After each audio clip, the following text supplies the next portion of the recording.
ನಮಸ್ಕಾರ ವೀಕ್ಷಕರೇ, ನನ್ನ ಹೆಸರು ವಿದ್ಯಾ. ನಾನು ಒಂದು ಒಳ್ಳೆಯ ಕುಟುಂಬದಿಂದ ಬಂದಿದ್ದೇನೆ. ನಮ್ಮ ತಂದೆ ತಾಯಿಗೆ ಇಬ್ಬರು ಮಕ್ಕಳು.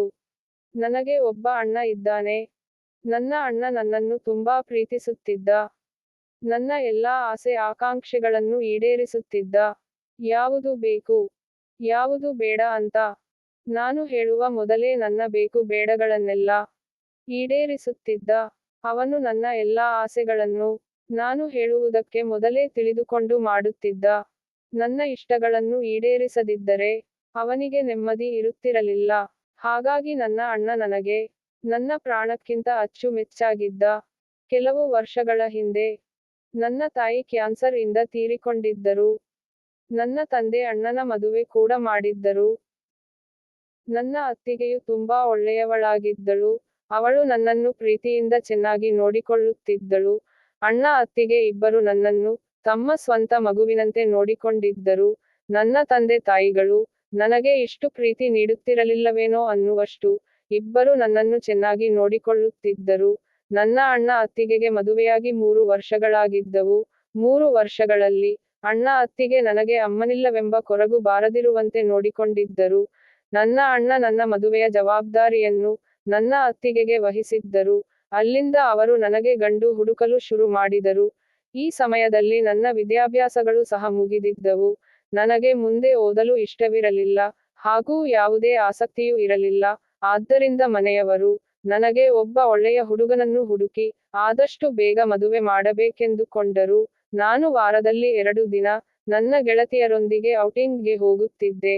ಒಂದು ಮಧ್ಯಾಹ್ನ ನಾವು ಗೆಳೆಯರೆಲ್ಲ ಒಂದು ಹೋಟೆಲ್ನಲ್ಲಿ ಊಟ ಮಾಡುತ್ತಿದ್ದೆವು. ಆಗ ಸಡನ್ನಾಗಿ ವೇಟರ್ ಚಾಕಲೇಟ್ ಗಿಫ್ಟ್ ಬುಟ್ಟಿಯನ್ನು ತಂದು ನನ್ನ ಮುಂದೆ ಟೇಬಲ್ ಮೇಲೆ ಇಟ್ಟು ಮತ್ತು ಹೇಳಿದ, ಯಾರೋ ನಿಮಗಾಗಿ ಕಳಿಸಿದ್ದಾರೆ. ನಾನು ತುಂಬಾ ಗಾಬರಿಯಾಗಿ, ನನಗಾಗಿ ಈ ಚಾಕಲೇಟ್ ಗಿಫ್ಟನ್ನು ಯಾರು ಕಳ್ಸಿರಬಹುದು ಎಂದು ನಾನು ಯೋಚಿಸತೊಡಗಿದೆ. ನಾನು ಅಷ್ಟಾಗಿ ಅದರ ಬಗ್ಗೆ ಗಮನ ಕೊಡಲಿಲ್ಲ. ಇದಾದ ನಂತರ ಪ್ರತಿ ಬಾರಿಯೂ ಈ ರೀತಿ ನಡೆಯುತ್ತಿತ್ತು. ನನಗೆ ಪ್ರತಿದಿನ ಚಾಕ್ಲೇಟ್ ಗಿಫ್ಟ್ ಬುಟ್ಟಿ ಸಿಗತೊಡಗಿತ್ತು. ನಿಧಾನವಾಗಿ ಚಾಕ್ಲೇಟ್ಗಳು ನನ್ನ ಹತ್ತಿರ ಬರುವುದು ನನಗೆ ಒಂದು ಹವ್ಯಾಸವಾಗಿ ಹೋಯಿತು. ಅಷ್ಟಕ್ಕೂ ಯಾರಿವರು ನನಗೆ ಪ್ರತಿದಿನ ಚಾಕ್ಲೇಟ್ ಕಳಿಸುತ್ತಿದ್ದಾರೆ? ನನಗೆ ಅವರನ್ನು ನೋಡುವ ಕುತೂಹಲ ಹೆಚ್ಚಾಯಿತು. ಒಂದು ದಿನ ನಾನು ಗ್ಯಾಲರಿಯಲ್ಲಿ ನಿಂತಿದ್ದೆ. ಆಗ ನನ್ನ ದೃಷ್ಟಿ ಆ ಗಲ್ಲಿಯಲ್ಲಿರುವ ಅನಾಮಿಕ ವ್ಯಕ್ತಿಯತ್ತ ಹೊರಟಿತು. ಅವನು ನೀಲಿ ಬಣ್ಣದ ಶರ್ಟ್ ಧರಿಸಿದ್ದ. ಮತ್ತು ಅವನು ಚಾಕಲೇಟ್ ಬುಟ್ಟಿಯನ್ನು ನನ್ನ ರೂಮಿನ ಕಿಟಕಿಯೊಳಗೆ ಎಸೆದ. ಮತ್ತು ಅಲ್ಲಿಂದ ಹೊರಟು ಹೋದ.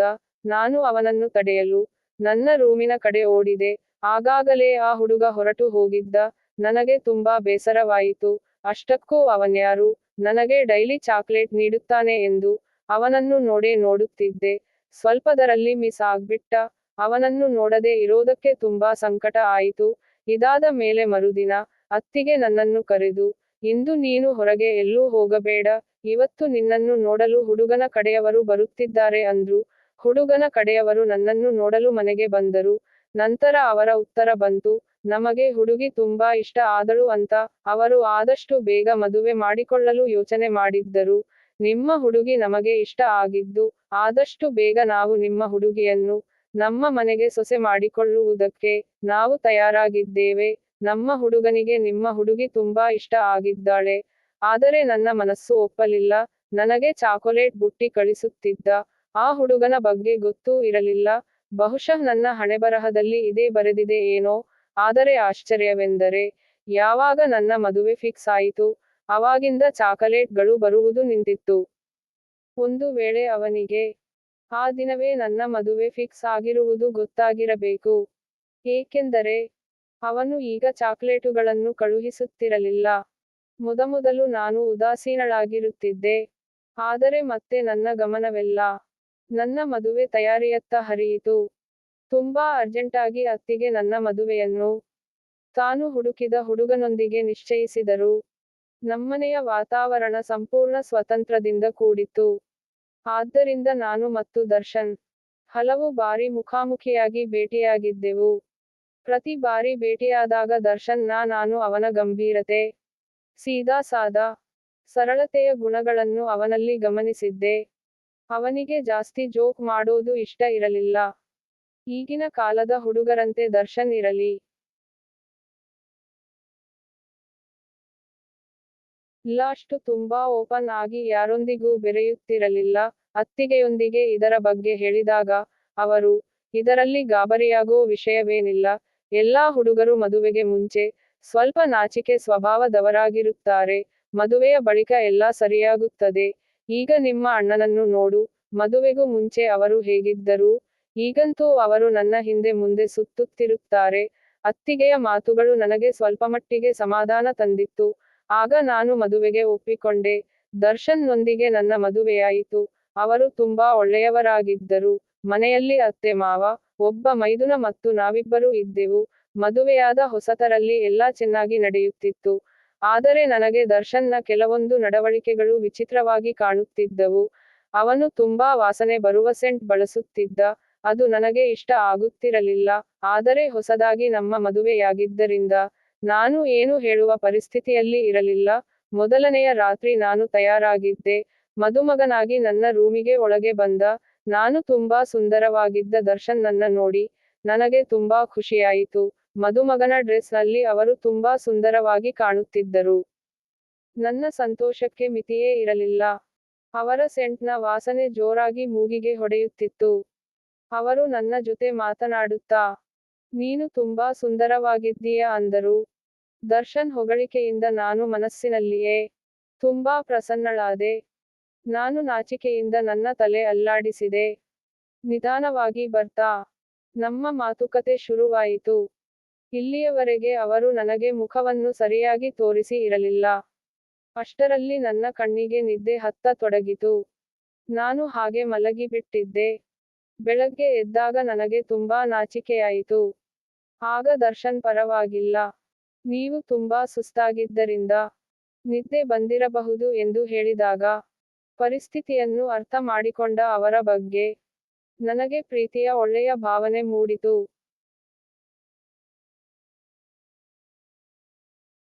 ಮೊದಲನೇ ದಿನ ಮನೆಯಲ್ಲಿ ನೆಂಟರು ಬಹಳಷ್ಟು ಮಂದಿ ಬಂದಿದ್ದರು. ಅವರ ಜೊತೆ ಮಾತಾಡೋದು, ಓಡಾಡುವುದು, ಕುಳಿತುಕೊಳ್ಳುವುದು ಇತ್ಯಾದಿಯಿಂದ ನಾನು ತುಂಬಾ ಸುಸ್ತಾಗಿದ್ದೆ. ಆದ್ದರಿಂದ ಕೈ ಕಾಲು ನೋವಿನಿಂದ ನಾನು ರೂಮಿಗೆ ಬಂದವಳೇ ಅಂಗಾತಳಾಗಿ ಮಲಗಿಕೊಂಡೆ. ಆದರೆ ತಕ್ಷಣ ಕಣ್ಣಿಗೆ ನಿದ್ರೆ ಹತ್ತಿ ನಾನು ಆ ದಿನವೂ ಮಲಗಿಬಿಟ್ಟೆ. ಬೆಳಗ್ಗೆ ಎದ್ದಾಗ ದರ್ಶನ್ ನನ್ನ ಮೇಲೆ ಕೋಪ ಮಾಡಿಕೊಂಡರೆ ಎಂದು ಭಯ ಆಯಿತು. ಒಂದು ವೇಳೆ ಅವರಿಗೆ ಕೋಪ ಬಂದಿದ್ದರೂ ಕೋಪ ಬಂದವರಂತೆ ವರ್ತಿಸಲಿಲ್ಲ. ಮಾಮೂಲಿಯಾಗಿ ನನ್ನ ಜೊತೆ ಮಾತನಾಡುತ್ತಿದ್ದರು. ಆ ಮಾತು ಕೆಲವು ದಿನಗಳ ಹಿಂದಿನ ಮಾತಾಗಿತ್ತು. ಯಾವಾಗ ಅವರು ಹಳ್ಳಿಯಿಂದ ವಾಪಸ್ ಬಂದರು, ಅವರ ಸೆಂಟ್ ವಾಸನೆ ಜೋರಾಗಿ ನನ್ನ ಮೂಗಿಗೆ ಬಡಿದು ನಾನು ಪುನಃ ನಿದ್ದೆ ಮಾಡುವ ಮಂಪರಿನಲ್ಲಿದ್ದೆ. ರಾತ್ರಿ ಊಟ ಆದ ಮೇಲೆ ನಾವು ಮಲಗಲು ಹೊರಟೆವು. ಸ್ವಲ್ಪ ಸಮಯದಲ್ಲಿ ಎಚ್ಚರವಾದಾಗ ಕಣ್ಣು ತೆರೆದು ನೋಡಿದೆ. ದರ್ಶನ್ ಎಲ್ಲೂ ಕಾಣಲಿಲ್ಲ. ನನ್ನ ಕಣ್ಣುಗಳು ದರ್ಶನ್ಗಾಗಿ ಹುಡುಕಾಡುತ್ತಿದ್ದವು. ದರ್ಶನ್ ಅಲ್ಲಿಂದ ನಾಪತ್ತೆಯಾಗಿದ್ದರು. ನಾನು ಮೈ ಮುರಿಯುತ್ತಾ ಮೇಲೆದ್ದೆ. ನಾನು ರೂಮ್ ಎಲ್ಲಾ ಹುಡುಕಾಡಿದೆ. ಆದರೆ ದರ್ಶನ್ ಎಲ್ಲೂ ಇರಲಿಲ್ಲ. ಬಾತ್ರೂಮ್ ಸಹ ಚೆಕ್ ಮಾಡಿದೆ. ಆದರೆ ಅವರು ಅಲ್ಲಿಯೂ ಇರಲಿಲ್ಲ. ಗಾಬರಿಗೊಂಡು ಸೀದಾ ಬೆಡ್ ಮೇಲೆ ಬಂದು ಮಲಗಿದೆ. ಇಡೀ ರಾತ್ರಿ ದರ್ಶನ್ ಬರುವುದನ್ನೇ ಕಾಯ್ದು ಕೂತಿದ್ದೆ. ಬೆಳಗ್ಗೆ ಡೈನಿಂಗ್ ಟೇಬಲ್ ಹತ್ತಿರ ದರ್ಶನ್ ಅನ್ನು ನೋಡಿ ಆಶ್ಚರ್ಯವಾದೆ. ನಾನು ಕೇಳಿದೆ, ನೀವು ಎಲ್ಲಿದ್ರಿ?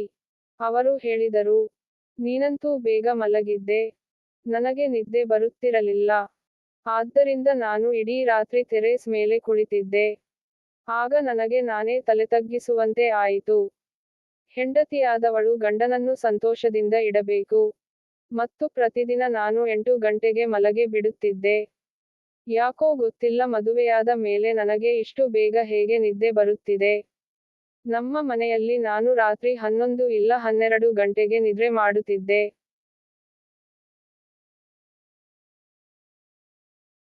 ಆದರೆ ಯಾಕೋ ಗೊತ್ತಿಲ್ಲ, ಇಲ್ಲಿ ಬೇಗ ಮತ್ತು ಗಾಢವಾಗಿ ಮಲಗುತ್ತೇನೆ. ಆದರೂ ದರ್ಶನ ಮುಖದ ಮೇಲೆ ಬೇಜಾರಾದ ಯಾವ ಲಕ್ಷಣಗಳು ಕಾಣುತ್ತಿರಲಿಲ್ಲ. ಆದರೆ ನಾನು ಅವನ ದೃಷ್ಟಿಕೋನವನ್ನು ತಿಳಿದುಕೊಂಡಿದ್ದೆ. ಮಾರನೇ ದಿನ ನಾನು ರಾತ್ರಿಪೂರ್ತಿ ಎಚ್ಚರವಾಗಿರಲು ಹಗಲಲ್ಲಿ ಮಲಗಿ ನನ್ನ ನಿದ್ರೆಯನ್ನು ಪೂರ್ಣಗೊಳಿಸಿದೆ. ಸಂಜೆಯಾಗುತ್ತಲೇ ನಾನು ದರ್ಶನ್ ಬರುವುದನ್ನೇ ಕಾಯುತ್ತಾ ಕುಳಿತುಕೊಳ್ಳಲು ಶುರು ಮಾಡಿಕೊಂಡೆ. ಬಂದ ತಕ್ಷಣ ಅವರ ಕೈಯಿಂದ ಬ್ಯಾಗ್ ತೆಗೆದುಕೊಂಡೆ. ಮತ್ತು ಮುಗುಳ್ನಗುತ್ತಾ ಅವರನ್ನು ನೋಡಿದೆ. ಅವರು ನೀನು ತುಂಬಾ ಸುಂದರವಾಗಿದ್ದೀಯಾ ಅಂತ ಹೊಗಳುತ್ತಾರೆ ಎಂದುಕೊಂಡೆ. ಆದರೆ ಅವರು ಸರಿಯಾಗಿ ನನ್ನ ಕಡೆ ದೃಷ್ಟಿ ಹರಿಸಲಿಲ್ಲ. ಆದ್ದರಿಂದ ನಾನು ಅವರ ಹತ್ತಿರ ಹೋದೆ.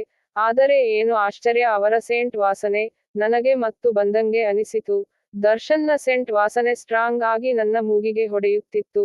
ಎಷ್ಟು ಸ್ಟ್ರಾಂಗ್ ಅಂದರೆ ಕೆಲವು ನಿಮಿಷಗಳಲ್ಲಿ ನಾನೇ ತಲೆ ತಿರುಗುವಂತಾಗಿ ಮತ್ತೆ ನಿದ್ದೆಗೆ ಜಾರಿದೆ. ಮತ್ತೆ ಏನಾಯಿತು ಅಂತ ನನಗೆ ಗೊತ್ತಾಗಲಿಲ್ಲ. ಬೆಳಗ್ಗೆ ಎದ್ದಾಗ ನನ್ ತಲೆ ತುಂಬಾ ಭಾರ ಅನಿಸ್ತಿತ್ತು. ಅಕಸ್ಮಾತಾಗಿ ನನ್ನ ದೃಷ್ಟಿ ನನ್ನ ಕೈ ಮತ್ತು ಕಾಲುಗಳ ಮೇಲೆ ಬಿತ್ತು. ನನ್ನ ಜೀವ ಹೋಗಿ ಮರಳಿ ಬಂದಂತಾಯಿತು. ನನ್ನ ಕೈ ಮತ್ತು ಕಾಲುಗಳು ಊದಿಕೊಂಡಿದ್ದವು. ಏನಾಗುತ್ತಿದೆ ಎಂದು ನನಗೆ ಒಂದೂ ಅರ್ಥವಾಗಲಿಲ್ಲ. ದರ್ಶನ್ ರೂಮ್ನಲ್ಲಿ ಇರಲಿಲ್ಲ. ಡೈನಿಂಗ್ ಟೇಬಲ್ ಬಳಿ ಅತ್ತೆ ಕೇಳಿದರು, ನಿನ್ನ ಕೈ ಮತ್ತು ಕಾಲುಗಳಿಗೆ ಏನಾಗಿದೆ? ನಾನು ಭಯದಿಂದ ಹೇಳಿದೆ, ಊದಿಕೊಂಡಿದೆ. ಏನಾಯಿತು ಅಂತ ಗೊತ್ತಿಲ್ಲ. ಅತ್ತೆ ಹೇಳಿದರು, ನಿನ್ನ ಕೈ ಮತ್ತು ಕಾಲಿಗೆ ಊತ ಕಡಿಮೆಯಾಗುವ ಕ್ರೀಮ್ ಹಚ್ಚಿಕೋ. ಅವರು ನನಗೆ ತುಂಬಾ ಪ್ರೀತಿಯಿಂದ ಹೇಳಿದರು, ಒಬ್ಬ ಪತಿಗೆ ಒಳ್ಳೆಯ ಹೆಂಡತಿ ತುಂಬಾ ಸುಂದರವಾಗಿ ಕಾಣಿಸುತ್ತಾಳೆ. ಆ ಒಳ್ಳೆಯತನ ಹಾಗೂ ಸುಂದರತೆ ಕಡಿಮೆಯಾಗದಂತೆ ಮಾಡಿಕೋ. ಆಗ ಗಂಡಂದಿರು ನಮ್ಮ ಕೈಯಲ್ಲಿ ಇರ್ತಾರೆ. ಅದೇ ರೀತಿ ಸ್ವಲ್ಪ ಹೊತ್ತಿನ ನಂತರ ದರ್ಶನ್ ಹೊರಗಡೆಯಿಂದ ಬರುತ್ತಿರುವುದು ಕಾಣಿಸಿತು. ನಾನು ಮಲಗಿದ್ದ ನಂತರ ಟೆರೇಸ್ಗೆ ಹೋಗಿರಬೇಕು ಎಂದು ನನಗೆ ತಿಳಿಯಿತು.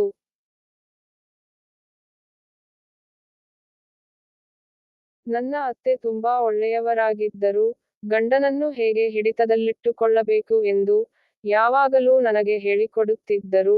ಆದರೆ ನಾನು ಮತ್ತು ದರ್ಶನ್ ಗಂಡ ಹೆಂಡತಿ ಎಂಬ ಹೆಸರೊಂದನ್ನು ಬಿಟ್ಟು ಒಬ್ಬರನ್ನೊಬ್ಬರು ಅರಿತುಕೊಂಡಿಲ್ಲ ಅಂತ ಅವರಿಗೆ ಹೇಗೆ ಹೇಳಲಿ? ಮದುವೆಯಾಗಿ 20 ದಿವಸ ಆಯಿತು. ನನಗೆ ಇಲ್ಲಿಯವರೆಗೆ ದರ್ಶನನ್ನ ಅಂತರಾಳದ ರಹಸ್ಯಗಳು ಅರ್ಥವಾಗುತ್ತಿರಲಿಲ್ಲ. ಅವರು ನನ್ನ ಜೊತೆ ಕೆಲವು ಸಲ ಚೆನ್ನಾಗಿದ್ದರೆ, ಇನ್ನೂ ಕೆಲವು ಸಲ ನನಗೆ ಪರಿಚಯ ಇಲ್ಲದಂತೆ ಅಪರಿಚಿತರಂತೆ ಆಡುತ್ತಿದ್ದರು. ಹೀಗಿರುವಾಗ ಒಂದು ದಿನ ಗುರುವಾರ ನಾನು ನನ್ನ ರೂಮ್ನಲ್ಲಿ ಕುಳಿತುಕೊಂಡಿದ್ದೆ. ಸಡನ್ನಾಗಿ ದರ್ಶನ್ ನನ್ನ ರೂಮ್ಗೆ ಬಂದರು. ನನಗೆ ಒಂದು ರೀತಿ ವಿಚಿತ್ರವಾಗಿ ಕಂಡಿತು. ಅವರು ಅರ್ಜೆಂಟಲ್ಲಿ ಇರುವಂತೆ ಕಂಡರು. ನಾನು ಸಮಾಧಾನವಾಗಿ ಅವರನ್ನು ನೋಡುತ್ತಾ ಕುಳಿತಿದ್ದೆ. ಅವರು ಬೇಗ ಬೇಗ ರೆಡಿಯಾಗಿ ಹೋದರು. ಅವರು ಎಲ್ಲಿ ಹೋಗುತ್ತಾರೆ ಎಂದು ನನಗೆ ಹೇಳಲು ಸಹ ದರ್ಶನ್ ಇಷ್ಟಪಡಲಿಲ್ಲ. ನಾನು ಪ್ರೀತಿಯಿಂದ ಕೇಳಲ್ಪಟ್ಟೆ. ಆಗ ಹೇಳಿದರು, ನಿನಗೆ ಏನು ಈಗ? ನಿನ್ನ ಕೆಲಸ ನೀನು ನೋಡಿಕೊಂಡಿರು. ಸ್ವಲ್ಪ ಹೊತ್ತಿನ ನಂತರ ಅತ್ತೆ ನನಗೆ ಕೇಳಿದರು, ದರ್ಶನ್ ಎಲ್ಲಿ ಎಂದು. ನನಗೆ ಭಯ ಆಯಿತು. ಮತ್ತು ಅತ್ತೆಗೆ ನಾನು ಏನನ್ನೂ ಹೇಳಲಿಲ್ಲ. ನಾನು ಗರಬಡಿದಂತೆ ನಿಂತಿದ್ದೆ. ನಾನು ಈಗ ನಡೆದದ್ದನ್ನು ಹೇಳಿದರೆ ನನ್ನ ಗಂಡ ನನ್ನ ಮೇಲೆ ಕೋಪ ಮಾಡಿಕೊಳ್ಳಬಹುದು. ಅವರು ಜಾಸ್ತಿ ಸಮಯ ನನ್ನೊಂದಿಗೆ ಕೋಪಿಸಿಕೊಂಡಿರುತ್ತಿದ್ದರು. ಒಂದು ದಿನ ನಾನು ತುಂಬಾ ಪ್ರಯತ್ನಪಟ್ಟೆ. ಇಂದು ನಾನು ಮಲಗಬಾರದು ಅಂತ ತುಂಬಾ ಪ್ರಯತ್ನಪಟ್ಟೆ. ಆದರೂ ದರ್ಶನ್ ಬಂದ ನಂತರ ಅವರಿಂದ ಸ್ಟ್ರಾಂಗ್ ಆಗಿ ಹೊರ ಬರುತ್ತಿದ್ದ ಸೆಂಟಿನ ಪರಿಮಳದಿಂದ ನನಗೆ ನಿದ್ರೆ ಬಂತು. ಮಾರನೇ ದಿನ ನಾನು ದರ್ಶನ್ಗೆ ಹೇಳಿದೆ, ನೀವು ಇಷ್ಟೊಂದು ಪ್ರಮಾಣದ ಸೆಂಟ್ ಹಾಕಿಕೊಳ್ಳಬೇಡಿ. ನನಗೆ ಅನ್ಸುತ್ತೆ ಅದರ ವಾಸನೆಯಿಂದಲೇ ನನಗೆ ಬೇಗ ನಿದ್ರೆ ಬರುತ್ತಿದೆ. ಆದರೆ ನನ್ನ ಮಾತುಗಳನ್ನು ಕೇಳಿ ಅವರು ಸಿಟ್ಟಿನಿಂದ ಹೇಳಿದರು, ನೀನು ನಿನ್ನ ನಿದ್ರೆಯ ಆರೋಪವನ್ನು ನನ್ನ ಸೆಂಟ್ ಮೇಲೆ ಏಕೆ ಹೊರಿಸುತ್ತಿದ್ದೀಯಾ?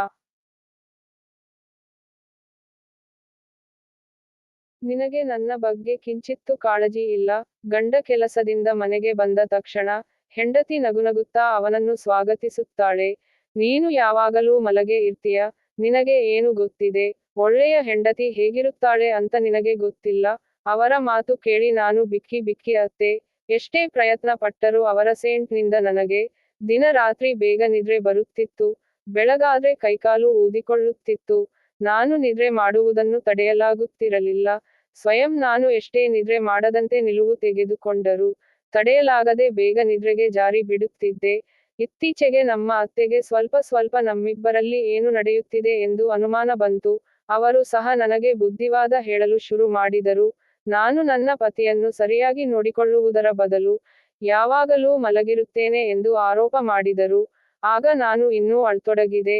ನಾನು ಎಲ್ಲಾ ಘಟನೆಗಳನ್ನು ಯೋಚಿಸಿದಾಗ ಈ ಸೆಂಟ್ನಲ್ಲಿ ಏನೋ ಇದೆ ಅಂತ ನನಗೆ ಅನಿಸಿತು. ನನಗೆ ಸೆಂಟ್ ಆಗದೆ ಇರುವುದು ಏನೋ ಒಂದು ಈ ಸೆಂಟ್ನಲ್ಲಿದೆ ಎಂದು ಅನಿಸಿತು. ನಾನು ಡ್ರೆಸ್ಸಿಂಗ್ ಟೇಬಲ್ ಮೇಲಿರುವ ಎಲ್ಲಾ ಸೆಂಟ್ಗಳನ್ನು ಮೂಸಿ ನೋಡಿದೆ. ಆದರೆ ದರ್ಶನ್ ಹಾಕುತ್ತಿದ್ದ ಸೆಂಟ್ ಅಲ್ಲೆಲ್ಲೂ ಇರಲಿಲ್ಲ. ಆಗ ನನಗೆ ಅರ್ಥವಾಗಿದ್ದು, ಅವರು ಹೊರಗಡೆಯಿಂದ ಸೆಂಟನ್ನು ಹಾಕಿಕೊಂಡು ಬರುತ್ತಿದ್ದಾರೆ ಎಂದು. ರಾತ್ರಿ ದರ್ಶನ್ ಮನೆಗೆ ಬಂದರು. ಬಾತ್ರೂಮ್ಗೆ ಹೋದಾಗ, ನಾನು ಕದ್ದು ಮುಚ್ಚಿ ಅವರ ಬ್ಯಾಗ್ ಚೆಕ್ ಮಾಡಿದೆ. ಅವರ ಬ್ಯಾಗ್ ನಲ್ಲಿ ಒಂದು ಚಿಕ್ಕ ಸೆಂಟರ್ ಡಬ್ಬ ಇತ್ತು. ನಾನು ಅರ್ಜೆಂಟ್ ಆಗಿ ಸೆಂಟನ್ನು ಮೂಸಿ, ಅದರ ವಾಸನೆಯನ್ನು ಉಸಿರಿನಿಂದ ತೆಗೆದುಕೊಂಡೆ. ತಕ್ಷಣ ಗೊತ್ತಾಯಿತು, ನನಗೆ ನಿದ್ರೆ ಬರುತ್ತಿದೆ ಎಂದು. ಅಯ್ಯಯ್ಯೋ, ಈಗ ನಾನು ಏನು ಮಾಡ್ಬಿಟ್ಟೆ? ನನ್ನ ಮೇಲೆಲ್ಲ ಸೆಂಟು ಚಿಮುಕಿಸಿ ಬಿಟ್ಟಿದ್ದೆ. ಈಗ ಏನು ಮಾಡೋದು ಅಂತ ಚಿಂತಿಸುತ್ತಿರುವಾಗಲೇ ನಿದ್ದೆ ಮಾಡಿಬಿಟ್ಟೆ. ನನ್ನ ಗಂಡ, ನಾನು ಎಲ್ಲಾ ಹೆಂಡತಿಯರಂತೆ ಅವನ ಬರುವಿಕೆಯನ್ನು ಕಾಯುವುದಿಲ್ಲ. ಬದಲಾಗಿ ಅವನು ಬಂದ ತಕ್ಷಣ ಮಲ್ಕೊತೀನಿ ಅಂತ ನನ್ನ ಮೇಲೆ ರೇಗಾಡುತ್ತಿದ್ದ. ಸೆಂಟ್ ಬಗ್ಗೆ ಹೇಳಿದರೆ, ಸಿಟ್ಟಿನಿಂದ ನಾನೇ ಸೆಂಟ್ ಹಾಕುತ್ತೀನಿ. ನಂಗೆ ಯಾಕೆ ನಿದ್ರೆ ಬರಲ್ಲ ಹಾಗೂ ಅವರಿಂದ ದೂರ ಇರಲು ನಾನು ನಿದ್ರೆ ಮಾಡುತ್ತೇನೆ ಎಂದು ದರ್ಶನ್ ನನ್ನ ಮೇಲೆ ಆರೋಪ ಮಾಡುತ್ತಾರೆ. ಆದರೆ ನಾನು ಅವರಿಗೆ ಹೇಗೆ ತಿಳಿ ಹೇಳಬೇಕು ಅರ್ಥವಾಗಲಿಲ್ಲ. ಸ್ವತಃ ನನಗೂ ಸಹ ತಿಳಿಯಲಿಲ್ಲ, ಯಾಕೆ ತಲೆ ಸುತ್ತುತ್ತಿದೆ ಎಂದು, ನನಗೆ ನಿದ್ರೆ ಏಕೆ ಬರುತ್ತಿದೆ. ಪ್ರತಿದಿನ ನಾನು ಈ ರೀತಿ ನಾಟಕದಿಂದ ಬೇಸತ್ತು ಹೋಗಿದ್ದೆ. ಅದಕ್ಕೆ ನಾನು ಈ ಸೆಂಟನ್ನ ರಹಸ್ಯವನ್ನು ತಿಳಿಯಬೇಕೆಂದು ನಿರ್ಧರಿಸಿದೆ. ದರ್ಶನ್ ಬರೋದಕ್ಕಿಂತ ಮೊದಲು ಸ್ವಲ್ಪ ಹತ್ತಿಯನ್ನು ಮೂಗಿನಲ್ಲಿ ಹಾಕೊಂಡು, ಅವನು ಬಂದ ತಕ್ಷಣ ನಿದ್ರೆ ಬರುವಂತೆ ನಾಟಕದಲ್ಲಿ ಮಲಗಿಕೊಂಡೆ. ಅನುಮಾನ ಬರದೇ ಇರಲಿ ಅಂತ ನಾನು ಕಣ್ಣು ಮುಚ್ಚಿ ನಿದ್ರಿಸುವಂತೆ ನಟಿಸಿದೆ. ಯಾವಾಗ ನಾನು ಸ್ವಲ್ಪ ಕಣ್ಣು ಓಪನ್ ಮಾಡಿ ನೋಡಿದೆನೋ, ಆಗ ದರ್ಶನ್ ಬ್ಯಾಗಿನಿಂದ ಸೆಂಟ್ ತೆಗೆದು ನನ್ನ ಮುಖಕ್ಕೆ ಇನ್ನೊಂದು ಸಲ ಸ್ಪ್ರೇ ಮಾಡಿದ. ನಾನು ಬೆಚ್ಚಿ ಹೋದೆ. ನಾನು ನಿದ್ರೆ ಹೋಗಲೆಂದೇ ಸ್ವತಃ ದರ್ಶನ್ ನನ್ನ ಮುಖಕ್ಕೆ ಮಾಡುತ್ತಿದ್ದ, ಮತ್ತು ನಾನು ಬೇಕಂತಲೇ ನಿದ್ರೆ ಮಾಡುತ್ತೇನೆಂದು ನನ್ನ ಮೇಲೆ ಆರೋಪ ಮಾಡುತ್ತಿದ್ದ. ನನ್ನ ಅದೃಷ್ಟ ಚೆನ್ನಾಗಿತ್ತು, ಸೆಂಟಿನ ಪ್ರಭಾವ ನನ್ನ ಮೇಲೆ ಆಗಬಾರದೆಂದು ನಾನು ಮೂಗಿನಲ್ಲಿ ಹತ್ತಿ ಹಾಕಿಕೊಂಡಿದ್ದೆ ಮತ್ತು ಉಸಿರನ್ನು ಹಿಡಿದುಕೊಂಡಿದ್ದೆ.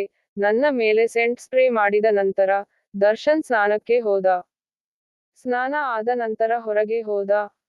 ನಾನು ಇವರು ಎಲ್ಲಿ ಹೋಗುತ್ತಾರೆ ಎಂದು ತಿಳಿಯಲು ನಾನು ಎದ್ದು ಕುಳಿತೆ. ದರ್ಶನ್ ಟೆರೇಸ್ನಲ್ಲಿ ಕುಳಿತು ಯಾರೊಂದಿಗೆ ಫೋನ್ನಲ್ಲಿ ಮಾತನಾಡುತ್ತಿದ್ದರು. ನನ್ನ ಮನಸ್ಸಿನಲ್ಲಿ ಏನೋ ತಳಮಳ. ಅಷ್ಟಕ್ಕೂ ಏನು ನಡೀತಿದೆ ಇಲ್ಲಿ? ಅವರು ನನ್ನಿಂದ ಏಕೆ ದೂರ ಇದ್ದಾರೆ? ನನ್ನ ಮೇಲೆ ಏಕೆ ಸುಳ್ಳು ಆರೋಪ ಮಾಡುತ್ತಾರೆ? ಅಷ್ಟಕ್ಕೂ ನನ್ನೊಂದಿಗೆ ಏಕೆ ಈ ರೀತಿ ನಡೆದುಕೊಳ್ಳುತ್ತಿದ್ದಾರೆ? ಬಹುಶಃ ಅವರು ನನ್ನನ್ನು ಇಷ್ಟಪಡುತ್ತಿರಲಿಲ್ಲ. ನಾನು ಅವರ ಹೃದಯದಲ್ಲಿ ನೆಲೆಸಲು, ಅವರ ಪ್ರೀತಿಯನ್ನು ನನ್ನದಾಗಿಸಿಕೊಳ್ಳಲು ತೀರ್ಮಾನಿಸಿದ್ದೆ. ಆದ್ದರಿಂದ ಮರುದಿನ ನಾನು ಮಾರ್ಕೆಟ್ಗೆ ಹೋಗಿ ನನ್ನ ಗಂಡನಿಗಾಗಿ ಗಿಫ್ಟ್ ತರೋಣ ಅನ್ಕೊಂಡಿದ್ದೆ. ಅವನ ಹುಟ್ಟಿದ ದಿನವೂ ಹತ್ತಿರ ಬರುತ್ತಿತ್ತು ಮತ್ತು ಅವನಿಗೆ ಪ್ರೀತಿಯ ಉಡುಗೊರೆ ನೀಡಬೇಕೆಂದುಕೊಂಡೆ. ಇದರಿಂದಾದರೂ ಅವರ ಮನಸ್ಸು ನನ್ನ ಕಡೆ ಸೆಳೆಯಲಿ ಎನ್ನುವುದಾಗಿತ್ತು. ನಾನು ಶಾಪಿಂಗ್ ಮಾಲ್ ನಿಂದ ಗಿಫ್ಟ್ ತಗೊಂಡು ವಾಪಸ್ ಬರುತ್ತಿರುವಾಗ ರಸ್ತೆ ಬದಿ ನಿಂತಿರುವ ದರ್ಶನ್ ಕಾರಿನತ್ತ ನನ್ನ ಕಣ್ಣು ಹಾಯಿಸಿದೆ. ದರ್ಶನ್ ಕಾರನ್ನು ನೋಡಿ ನಾನು ದಂಗಾಗಿ ಹೋದೆ. ಈ ಟೈಮ್ನಲ್ಲಿ ಅವರು ಆಫೀಸ್ನಲ್ಲಿ ಇರುತ್ತಿದ್ದರು. ಇಷ್ಟು ಹೊತ್ತಿನಲ್ಲಿ ಇವರು ಏನು ಮಾಡುತ್ತಿದ್ದಾರೆ? ಅಷ್ಟರಲ್ಲಿ ಒಂದು ಸುಂದರವಾದ ಹುಡುಗಿ ಕಾರಿನಿಂದ ಇಳಿದಳು. ಅವರು ಆ ಸುಂದರ ಹುಡುಗಿಯೊಂದಿಗೆ ಒಂದು ಹೋಟೆಲ್ ಒಳಗೆ ಹೋದರು. ಅವರ ಹಿಂದೆ ಹಿಂದೆ ಫಾಲೋ ಮಾಡಿದಾಗ ಅವರಿಬ್ಬರೂ ಊಟ ತೆಗೆದುಕೊಳ್ಳುತ್ತಿದ್ದರು. ನಾನು ಕೋಪದಿಂದ ತಡೆಯಲಾರದೆ ಹಿಂತಿರುಗಿ ಮನೆಗೆ ಬಂದೆ. ನಾನು ದರ್ಶನ್ ಪ್ರೀತಿಯನ್ನು ಪಡೆಯಲು ಏನೆಲ್ಲ ನೋಡಿ ಸಹಿಸಿಕೊಂಡೆ. ಆದರೆ ಅವರು ಇನ್ನೊಬ್ಬಳ ಹಿಂದೆ ಸುತ್ತಾಡುತ್ತಿದ್ದಾರೆ. ಅವರ ಕಾಲೇಜಿನ ಫ್ರೆಂಡ್ ಆಗಿರಬಹುದು, ಇಲ್ಲವೇ ಅವರಿಗೆ ಪರಿಚಯದವರು ಆಗಿರಬಹುದು ಎಂದು ನನ್ನ ಮನಸ್ಸಿಗೆ ಹಸಿ ಸುಳ್ಳನ್ನು ಹೇಳಿ ನಂಬಿಸಿದೆ. ಕೆಲ ದಿನಗಳ ನಂತರ ನಾನು ಮತ್ತೊಮ್ಮೆ ಅವರಿಬ್ಬರ ಜೊತೆಯಲ್ಲಿ ಇರೋದನ್ನು ನೋಡಿದೆ. ಆ ದಿನ ನಾನು ನನ್ನ ಅತ್ತಿಗೆಯ ಮನೆಯಿಂದ ವಾಪಸ್ ಬರುವಾಗ ರೋಡ್ ಸೈಡ್ನಲ್ಲಿ ಗಾಡಿ ನಿಂತಿತ್ತು. ಆಗ ಅವರಿಬ್ಬರೂ ಒಂದು ಕ್ಲಿನಿಕ್ ಒಳಗಡೆ ಹೋಗುತ್ತಿದ್ದರು. ಹಾಗಂತೂ ನನ್ನ ಅನುಮಾನ ನಿಜವಾಗಿತ್ತು. ದರ್ಶನ್ ನನಗೆ ಮೋಸ ಮಾಡುತ್ತಿದ್ದಾನೆ. ನಾನಿರುವಾಗ ಬೇರೊಬ್ಬಳ ಜೊತೆ ಅವರ ಸಂಬಂಧವಿತ್ತು ಮತ್ತು ನನಗೆ ಈಗ ಅವರ ಎಲ್ಲಾ ಆಟಗಳು ಅರ್ಥವಾಗತೊಡಗಿದವು. ನನಗಂತೂ ಅರ್ಥ ಆಯಿತು, ಅವರಿಗೆ ನನ್ನೊಂದಿಗೆ ಮದುವೆಯಾಗಲು ಇಷ್ಟವಿರಲಿಲ್ಲ. ಅದಕ್ಕಾಗಿಯೇ ರಾತ್ರಿ ಇಡೀ ನನ್ನನ್ನು ಮಲಗಿಸಿ ಅವಳ ಹತ್ತಿರ ಹೋಗುತ್ತಿದ್ದರೇನೋ. ಈ ರಹಸ್ಯವನ್ನು ಪತ್ತೆ ಮಾಡಲೇಬೇಕು. ನಾನು ನನ್ನ ಗಂಡನನ್ನು ಮತ್ತೊಬ್ಬರ ಜೊತೆ ಹಂಚಿಕೊಳ್ಳಲಾರೆ, ಏಕೆಂದರೆ ನನಗೆ ಅವನೊಂದಿಗೆ ಪ್ರೇಮಾಂಕುರವಾಗಿತ್ತು. ಯಾವ ಹುಡುಗಿಯೊಂದಿಗೆ ಅವರು ಸಂಬಂಧ ಇಟ್ಟುಕೊಂಡಿದ್ದರೋ ಆ ಹುಡುಗಿಯನ್ನು ಅವರ ಜೀವನದಿಂದ ತೆಗೆದು ಹಾಕಬೇಕೆಂದು ನಾನು ನಿಶ್ಚಯಿಸಿದೆ. ಆಗ ನಾನು ಮತ್ತೊಂದು ಪರೀಕ್ಷೆ ಎದುರಿಸಬೇಕಾಯಿತು. ನನ್ನ ಅತ್ತೆ, ಮಗಳೇ ಖುಷಿ ಸಮಾಚಾರ ಯಾವಾಗ ಹೇಳುತ್ತಿ? ಅತ್ತೆಯವರ ಇಂತಹ ಮಾತುಗಳಿಂದ ನಾನು ದುಃಖದ ಜೊತೆಗೆ ಗಾಬರಿಯಾದೆ. ಆದರೆ ದರ್ಶನ್ಗೆ ಇದರ ಯಾವುದೇ ಬಗ್ಗೆ ಯೋಚನೆ ಇರಲಿಲ್ಲ. ಅವನು ತನ್ನ ಕೆಲಸದಲ್ಲಿ ಯಾವಾಗಲೂ ಬಿಜಿಯಾಗಿ ಇರುತ್ತಿದ್ದ ಮತ್ತು ಆ ಸೆಂಟ್ ಹಾಕೋದನ್ನು ಬಿಡುತ್ತಾ ಇರಲಿಲ್ಲ. ನಾನು ಸಹ ನನ್ನಷ್ಟಕ್ಕೆ ಹಠ ಹಿಡಿದವಳಂತೆ ಅವನೊಂದಿಗೆ ಏನು ಕೇಳುತ್ತಿರಲಿಲ್ಲ ಮತ್ತು ಸೆಂಟ್ ನಿಂದಾಗಿ ಬೇಗ ಮಲಗಿ ಬಿಡುತ್ತಿದ್ದೆ. ಇದರಿಂದ ದಿನವಿಡೀ ನಾನು ಕೊರಗಿ ನೋವಿನಿಂದ ಕಾಲ ಕಳೆಯುತ್ತಿದ್ದೆ. ಇದೇ ಚಿಂತೆಯಿಂದ ನನ್ನ ಬಿಪಿ ಲೋ ಆಯಿತು. ನಾನು ಮೂರ್ಛೆ ಹೋದೆ. ನಾನು ಎದ್ದಾಗ ಹಾಸ್ಪಿಟಲ್ ನಲ್ಲಿ ಇದ್ದೆ. ನನಗೆ ಡಾಕ್ಟರ್ ಹೇಳಿದರು, ನಿನ್ನ ಗಂಡ ನಿನ್ನ ಬಗ್ಗೆ ತುಂಬಾ ಕಾಳಜಿ ವಹಿಸಿದ್ದರು. ದಿನಪೂರ್ತಿ ಅವರು ಇಲ್ಲಿಯೇ ಇದ್ದರು. ನನಗೆ ಡಾಕ್ಟರ್ ಮಾತು ಕೇಳಿ ಖುಷಿಯಾಯಿತು. ನಾನು ಸಂತೋಷದಿಂದ ಡಾಕ್ಟರ್ ಮುಖ ನೋಡಿದೆ. ಆಗ ನನಗೆ ಅವರನ್ನು ನೋಡಿ ಪ್ರಾಣ ಹೋಗಿ ಬಂದಂತಾಯಿತು. ಏಕೆಂದರೆ ದರ್ಶನ್ ಜೊತೆ ಸುತ್ತಾಡುತ್ತಿದ್ದ ಆ ಹುಡುಗಿಯೇ ಡಾಕ್ಟರ್ ಆಗಿದ್ದರು. ಡಾಕ್ಟರ್ ಮುಗುಳ್ನಗುತ್ತಾ ಅಲ್ಲಿಂದ ಹೊರಟರು. ನನಗಂತೂ ಸ್ವಲ್ಪ ಹೊತ್ತಿಗೂ ಮೊದಲು ನನ್ನ ಗಂಡನ ಬಗ್ಗೆ ಕೇಳಿ ಆಶ್ಚರ್ಯವಾಗಿತ್ತು. ಆದರೆ ಈಗ ಗೊತ್ತಾಯಿತು. ನನ್ನ ಗಂಡ ದಿನಪೂರ್ತಿ ನನ್ನ ಸಲುವಾಗಿ ಆಸ್ಪತ್ರೆಯಲ್ಲಿ ಇರಲಿಲ್ಲ.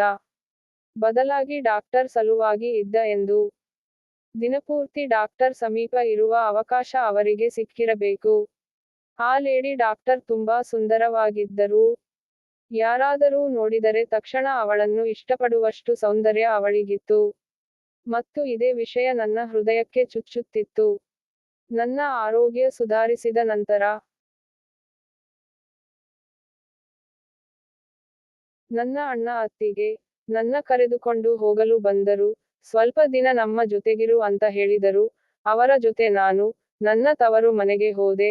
ಅಲ್ಲಿ ನನ್ನ ರೂಮ್ಗೆ ಬಂದು ನನ್ನ ವಾರ್ಡ್ರೋಬ್ ನಲ್ಲಿರುವ ಬಟ್ಟೆಯನ್ನು ತೆಗೆದಾಗ ಅದರಲ್ಲಿ ಚಾಕಲೇಟ್ ಕವರ್ ಗಳು ಕೆಳಗೆ ಬಿದ್ದವು. ಆ ಕವರ್ ಗಳನ್ನು ನೋಡಿ ನನಗೆ ಎಲ್ಲಾ ನೆನಪಾಯಿತು. ಯಾರು ನನ್ನನ್ನು ಇಷ್ಟಪಡುತ್ತಿದ್ದರು ಮತ್ತು ಹುಚ್ಚನಂತೆ ನನಗೆ ಪ್ರತಿದಿನ ಚಾಕೊಲೇಟ್ ಕಳಿಸುತ್ತಿದ್ದರು. ಆದರೆ ಇಂದು ನಾನು ಯಾರನ್ನು ಪ್ರೇಮಿಸುತ್ತಿದ್ದೇನೆ, ಅವರಿಗೆ ನನ್ನ ಬಗ್ಗೆ ಕಿಂಚಿತ್ತೂ ಪ್ರೀತಿ ಕಾಳಜಿ ಎರಡೂ ಇಲ್ಲ. ಮರುದಿನ ಬೆಳಗ್ಗೆ ಅಣ್ಣ ನನ್ನನ್ನು ಮತ್ತೆ ಆಸ್ಪತ್ರೆಗೆ ಕರೆದುಕೊಂಡು ಹೋದರು. ಯಾಕೆಂದರೆ ಡಾಕ್ಟರ್ ಇನ್ನೊಂದು ಸಲ ಚೆಕ್ ಮಾಡಬೇಕೆಂದು ಹೇಳಿದ್ದರು. ನಾನು ಅಣ್ಣನ ಜೊತೆ ಆಸ್ಪತ್ರೆಯ ರಿಸೆಪ್ಷನ್ ಹತ್ತಿರ ಕುಳಿತಿದ್ದೆ. ಮತ್ತೆ ನಾನು ಆ ಹುಡುಗಿಯೊಂದಿಗೆ ದರ್ಶನ್ ರೂಮ್ ಒಳಗೆ ಹೋಗುವುದನ್ನು ನೋಡಿದೆ. ಆ ಹುಡುಗಿಯ ತೋಳಲ್ಲಿ ಒಂದು ಮಗು ಕೂಡ ಇತ್ತು. ಇದನ್ನು ನೋಡಿ ನನಗೆ ಸಂಕಟ ಹೆಚ್ಚಾಯಿತು. ನಾನು ಲೋ ಬಿಪಿಯಿಂದ ತುಂಬಾ ಸುಸ್ತಾಗಿ ಬಿದ್ದಿದೆ. ನನ್ನ ಗಂಡ ಹುಡುಗಿಯ ತೆಕ್ಕೆಯಲ್ಲಿ ಬಿದ್ದಿದ್ದ. ನಾನು ಓಡೋಗಿ ಗಾಡಿಯಲ್ಲಿ ಕುಳಿತುಕೊಂಡೆ ಮತ್ತು ಜೋರಾಗಿ ಅಳ್ತೊಡಗಿದೆ. ವಿದ್ಯಾ ಏನಾಯಿತು? ನೀನು ಚೆಕಪ್ ಮಾಡಿಸಿಕೊಳ್ಳಲ್ವಾ ಅಂತ ಅಣ್ಣ ಕೇಳಿದ. ನಾನು ಮಾಡಿಸ್ಕೊಳ್ಳಲ್ಲ ಅಣ್ಣ ಅಂದೆ. ಬೇರೆ ಯಾವಾಗಾದ್ರೂ ಮಾಡಿಸಿಕೊಳ್ಳುತ್ತೇನೆ. ಈಗ ನನಗೆ ಹಾಸ್ಪಿಟಲ್ ನಲ್ಲಿ ಸಂಕಟವಾದಂತೆ ಮನಸ್ಸಿಗೆ ಅನಿಸುತ್ತಿದೆ. ಅಣ್ಣ ಕೇಳಿದ ಏನಾಯಿತು? ನೀನು ಹುಷಾರಾಗಿ ಇದ್ದೀಯಾ? ಹೂ ಅಣ್ಣ. ನಾನು ಚೆನ್ನಾಗಿದ್ದೇನೆ. ನೀನೇನು ಚಿಂತೆ ಮಾಡಬೇಡ. ಮನೆಗೆ ಹೋಗ್ಬೇಕು ಅಂತ ಅನ್ನಿಸ್ತಿದೆ ಅಷ್ಟೇ. ಆಗ ನಾವು ಮನೆಗೆ ಬಂದೆವು. ಬಂದಾಗಿನಿಂದ ನಾನು ಕೋಪದಿಂದ ಕುದಿಯುತ್ತಿದ್ದೆ. ನನ್ನ ಬುದ್ಧಿ ಮತ್ತು ಕೈ ಕಾಲು ಆಡುತ್ತಿರಲಿಲ್ಲ. ನನ್ನ ಮನಸ್ಸು ಖಾಲಿ. ಮತ್ತು ನಾನು ಆ ಹುಡುಗಿಯನ್ನು ನಮ್ಮ ಜೀವನದಿಂದ ಕಿತ್ತುಹಾಕಿ ಬಿಡಬೇಕು ಅಂದುಕೊಂಡೆ. ಅವಳನ್ನು ದೂರ ಹಾಕಿ ನನ್ನ ಗಂಡ ಅವಳ ಹಿಂದೆ ಹೋಗುವುದನ್ನು ಬಿಟ್ಟು ಯಾವಾಗಲೂ ನನ್ನವರಾಗಿರಬೇಕು. ಮರುದಿನ ನಾನು ಅತ್ತಿಗೆಗೆ ಹೇಳಿ ಒಬ್ಬಳೇ ಆಸ್ಪತ್ರೆಗೆ ಬಂದೆ. ಆ ದಿನ ನಾನು ಆ ಡಾಕ್ಟರ್ ಜೊತೆ ಚೆನ್ನಾಗಿ ಪ್ರೀತಿಯಿಂದ ಒಳ್ಳೆಯ ಮಾತನಾಡಬೇಕೆಂದುಕೊಂಡೆ. ಆದರೆ ಆ ಡಾಕ್ಟರ್ ಕಾರ್ ಪಾರ್ಕಿಂಗ್ ಹತ್ತಿರ ಇದ್ದಾರೆ ಅಂತ ಗೊತ್ತಾಯಿತು. ನಾನು ಅಲ್ಲಿಗೆ ಅವಳ ಹತ್ತಿರ ಹೋದೆ. ಅವಳು ನನ್ನನ್ನು ನೋಡಿ ನಗತೊಡಗಿದಳು ಮತ್ತು ನನ್ನ ಆರೋಗ್ಯ ವಿಚಾರಿಸಿದಳು. ನನ್ನ ಜೊತೆ ನಿಂತುಕೊಂಡಿದ್ದ ಅವರ ಕಡೆಗೆ ಕೈ ತೋರಿಸುತ್ತಾ ನನಗೆ ಹೇಳಿದಳು, ಇವರು ನನ್ನ ಹಸ್ಬೆಂಡ್ ಮತ್ತು ಇವನು ನನ್ನ ಒಬ್ಬನೇ ಮಗ. ಆ ಮಗು ಕುರ್ಚಿಯಲ್ಲಿ ಕುಂತಿತ್ತು.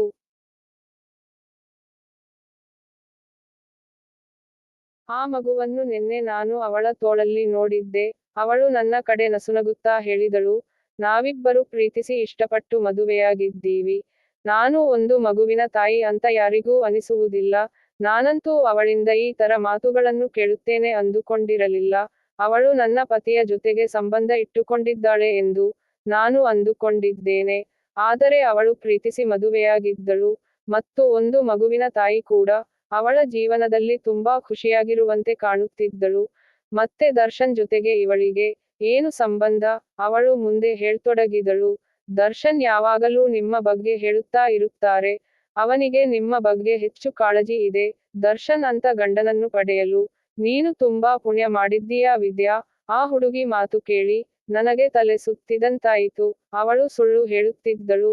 ದರ್ಶನ್ ಅಂತೂ ನನ್ನ ಕಡೆ ನೋಡಕ್ಕೂ ಇಷ್ಟಪಡುತ್ತಿರಲಿಲ್ಲ. ಅದನ್ನೇ ನಾನು ಅವಳಿಗೆ ಹೇಳಿದೆ.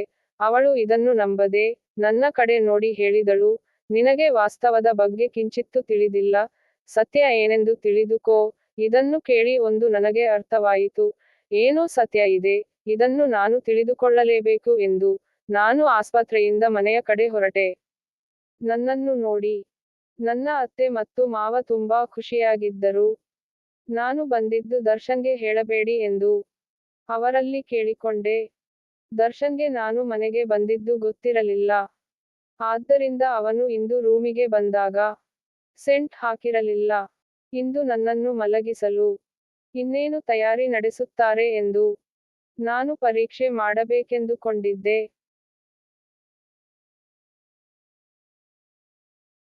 ಅಷ್ಟರಲ್ಲಿ ನಾನು ಅವನ ಮುಂದೆ ನಿಂತೆ. ಅವನು ನನ್ನನ್ನು ನೋಡಿ ಗಾಬರಿಯಿಂದ, ನೀನು ಯಾವಾಗ ಬಂದೆ ಎಂದು ಕೇಳಿದ. ನೀವು ಯಾವಾಗಲೂ ಹೇಳುತ್ತಿದ್ರಿ, ನೀವು ಆಫೀಸಿನಿಂದ ಬಂದ ತಕ್ಷಣ ನಾನು ಮಲಗ್ತೀನಿ ಅಂತ.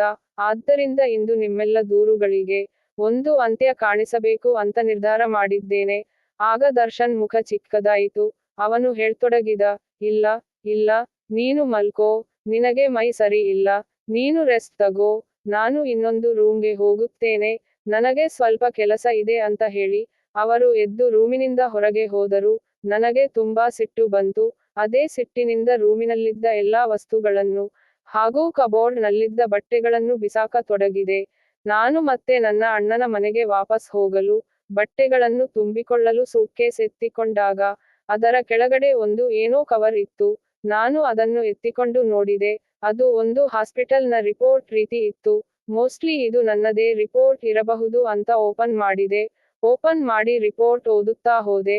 ಅದರಲ್ಲಿದ್ದ ವಿಷಯವನ್ನು ನೋಡಿ ದಂಗಾಗಿ ಹೋದೆ. ಅದು ದರ್ಶನ್ ರಿಪೋರ್ಟ್ ಆಗಿತ್ತು. ಅವರಿಗೆ ಕರುಳು ಕ್ಯಾನ್ಸರ್ ಇತ್ತು. ಈ ಎಲ್ಲಾ ವಿಷಯವನ್ನು ತಿಳಿದು ನನಗೆ ತಡೆಯಲಾಗಲಿಲ್ಲ. ಪ್ರಪಂಚವೇ ಕುಸಿದು ಬಿದ್ದಂತಾಗಿ ನಾನು ಹಾಗೆ ಕೆಳಗೆ ಕುಸಿದು ಬಿದ್ದೆ. ಇದು ನಿಜ ಅಂತ ನನಗೆ ನಂಬಕ್ಕಾಗಲಿಲ್ಲ. ದರ್ಶನ್ ಇದ್ದ ಇನ್ನೊಂದು ರೂಮ್ಗೆ ಹೋದೆ. ರೂಮ್ ನೋಡಿ ನನಗೆ ಇನ್ನೂ ಆಶ್ಚರ್ಯ ಆಯಿತು. ಆ ರೂಮ್ ತುಂಬೆಲ್ಲ ನನ್ನ ಫೋಟೋಗಳೇ ಇದ್ದವು. ಎಲ್ಲಾ ಫೋಟೋಗಳು ನನಗೆ ಚಾಕಲೇಟ್ ಕಳಿಸುತ್ತಿದ್ದ ಸಮಯದ ಫೋಟೋಗಳು. ಇದನ್ನು ನೋಡಿ ಆಕಾಶವೇ ತಲೆ ಮೇಲೆ ಬಿದ್ದಂತಾಯಿತು. ಅವರ ಮುಂದೆ ಹೋಗಿ ರಿಪೋರ್ಟ್ ಇಟ್ಟೆ. ಆಗ ಅವನು ಶಾಕ್ ಆದ. ನಾನು ಅಳುತ್ತಾ ಹೇಳಿದೆ, ಏನಿದು? ಇದನ್ನೆಲ್ಲ ನನ್ನಿಂದ ಯಾಕೆ ಮುಚ್ಚಿಟ್ಟರೆ? ಆಗ ಅವರು ತಪ್ಪು ಮಾಡಿದವರಂತೆ ಹೇಳಿದರು. ನಾನು ನಿನ್ನನ್ನು ತುಂಬಾ ಪ್ರೀತಿಸುತ್ತೇನೆ. ನೀನು ನನಗೆ ತುಂಬಾ ಇಷ್ಟ ಆಗಿದ್ದೆ. ನಾನೇ ನಿನಗೆ ಚಾಕ್ಲೇಟ್ ಗಳನ್ನ ಕಳಿಸುತ್ತಿದ್ದೆ. ಆ ಸಮಯದಲ್ಲಿ ನಿನ್ನ ಫೋಟೋಗಳನ್ನು ಕ್ಲಿಕ್ಕಿಸಿ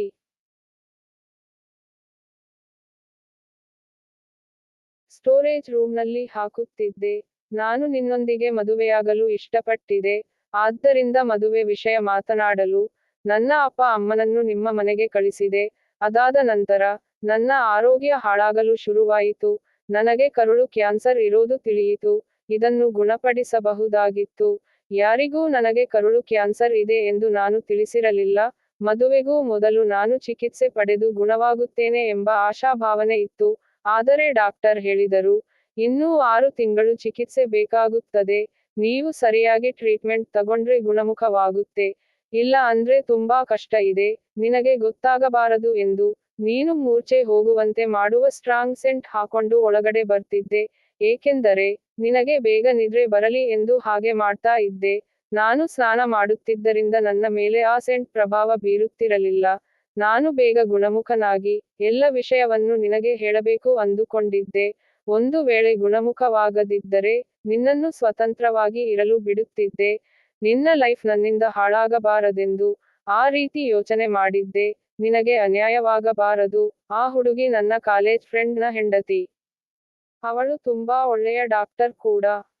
ನನ್ನ ಚಿಕಿತ್ಸೆ ಅವರ ಆಸ್ಪತ್ರೆಯಲ್ಲಿ ನಡೀತಾ ಇದೆ. ಅವಳೇ ನನಗೆ ಚಿಕಿತ್ಸೆ ನೀಡುತ್ತಿದ್ದಾಳೆ. ನೀನು ನನ್ನ ಮೇಲೆ ಅನುಮಾನ ಪಟ್ಟಿದ್ದು ನನಗೆ ಗೊತ್ತು. ಆ ದಿನ ನಾವಿಬ್ಬರೂ ಊಟ ಮಾಡುವುದನ್ನು ನೀನು ನೋಡಿದ್ದೆ. ಆ ದಿನ ನನ್ನ ಗೆಳೆಯನ ಜೊತೆ ಊಟಕ್ಕೆ ಹೊರಟಿದ್ದೆ. ಮಧ್ಯದಲ್ಲಿ ನನ್ನ ಗೆಳೆಯನಿಗೆ ಏನೋ ಅರ್ಜೆಂಟ್ ಕೆಲಸ ಇದ್ದಿದ್ದರಿಂದ ನೀವು ಲಂಚ್ ಶುರು ಮಾಡಿ, ನಾನು 5 ನಿಮಿಷದಲ್ಲಿ ಬರ್ತೀನಿ ಅಂತ ಹೇಳಿದ್ದ.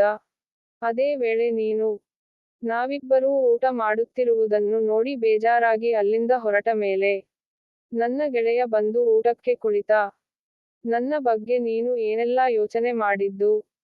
ಏನು ನನ್ನ ಗಂಡನ ಬಾಯಿಂದ ಹೊರಟ ಮಾತುಗಳನ್ನು ಕೇಳಿ ನಾನು ಕುಸಿದು ಹೋದೆ. ಅವರು ಎಂಥ ಒಳ್ಳೆಯವರಾಗಿದ್ದರು. ಇನ್ನೊಬ್ಬರನ್ನು ಕಷ್ಟದಿಂದ ಪಾರು ಮಾಡಿ ತಾವೊಬ್ಬರೇ ಸಹಿಸಿಕೊಂಡಿದ್ದರು. ಇಷ್ಟು ದೊಡ್ಡ ಕಾಯಿಲೆ ಇದ್ದರೂ ಯಾರಿಗೂ ಗೊತ್ತಾಗದಂತೆ ನೋಡಿಕೊಂಡರು. ಅವರು ಎಷ್ಟು ದೊಡ್ಡ ಕಾಯಿಲೆಯ ಜೊತೆಗೆ ಹೋರಾಡುತ್ತಿದ್ದರು. ನಾನು ಅವರನ್ನು ಸಮಾಧಾನ ಪಡಿಸುತ್ತಾ ಹೇಳಿದೆ, ನೀವೇನು ಇದರ ಬಗ್ಗೆ ಚಿಂತೆ ಮಾಡಬೇಡಿ, ನೀವು ಅವಶ್ಯವಾಗಿ ಬೇಗ ಗುಣ ಆಗ್ತೀರಾ, ಮತ್ತು ದೇವರು ಕರುಣೆ ತೋರದಿದ್ದರೂ, ನೀವು ಗುಣಮುಖರಾಗದಿದ್ದರೂ, ಆಗಲೂ ನಾನು ನಿಮ್ಮ ಜೊತೆ ಇರುತ್ತೀನಿ, ನಿಮ್ಮ ಪ್ರತಿ ಹೆಜ್ಜೆಗೂ ನಾನು ನಿಮ್ಮೊಂದಿಗೆ ಇರುತ್ತೇನೆ. ದರ್ಶನ್ ನನಗೆ ಕೃತಜ್ಞತೆ ತಿಳಿಸಿದ, ಮತ್ತು ಕೈಮುಗಿದು ಕ್ಷಮಿಸು ಎಂದು ಕೇಳಿಕೊಂಡರು.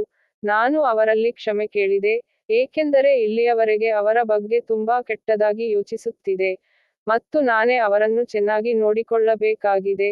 ಹಾಗೂ 3 ತಿಂಗಳ ನಂತರ, ದರ್ಶನ್ ಅವರಿಗೆ ಸರ್ಜರಿ ಆಯಿತು, ಮತ್ತು ಅವರು ಕರುಳು ಕ್ಯಾನ್ಸರ್ನಿಂದ ಗುಣಮುಖರಾದರು. ಇಂದು ನಾವು ಗಂಡ ಹೆಂಡತಿ ಇಬ್ಬರೂ, ದಾಂಪತ್ಯ ಜೀವನದಲ್ಲಿ ಪರಸ್ಪರ ಖುಷಿಯಾಗಿದ್ದೇವೆ. ಸುಖ ದುಃಖಗಳು ಜೀವನದಲ್ಲಿ ಬರುತ್ತಾ ಇರುತ್ತದೆ, ಒಬ್ಬರಿಗೊಬ್ಬರು ಸಪೋರ್ಟ್ ಮಾಡಬೇಕು, ಮತ್ತು ಒಬ್ಬರನ್ನು ಒಬ್ಬರು ಚೆನ್ನಾಗಿ ಅರ್ಥ ಮಾಡಿಕೊಳ್ಳಬೇಕು. ನಾನು ಮತ್ತು ದರ್ಶನ್, ನಮ್ಮ ಜೀವನದಲ್ಲಿ ತುಂಬಾ ಸುಖವಾಗಿದ್ದೆವು. ಕೆಲವು ತಿಂಗಳ ನಂತರ, ದರ್ಶನ್ ಪೂರ್ತಿ ಸರಿ ಹೋದರು, ಮತ್ತು ಈ ವರ್ಷ ನಾನು ಒಂದು ಸುಂದರ ಮಗುವಿಗೆ ಜನ್ಮ ನೀಡಿದೆ.